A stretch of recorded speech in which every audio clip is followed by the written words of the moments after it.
বন্যার সময় এই টঙ্গীবাসীর পাশে ছিল আমার বড় ভাই মরহুম এস.এম. শাহ আলম, সাবেক উপজেলা চেয়ারম্যান, যাকে আপনারা বাংলাদেশের সর্বোচ্চ ভোট দিয়ে উপজেলা চেয়ারম্যান নির্বাচিত করেছিল।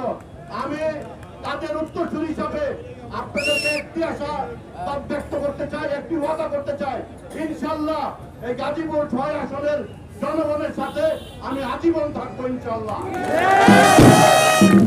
ধন্যবাদ জানিয়ে আজকের এই তারুণ্যের বিজয় মিছিল সাফল্য করার জন্য, সফল করার জন্য যুবদল, ছাত্রদল, স্বেচ্ছাসেবক দল, মহিলা দল সহ সবাইকে সংগ্রামী অভিনন্দন এবং শুভেচ্ছা জানিয়ে আজকের মতো আমাদের এই মিছিল এখানে সমাপ্তি ঘোষণা করছি। খোদা হাফেজ।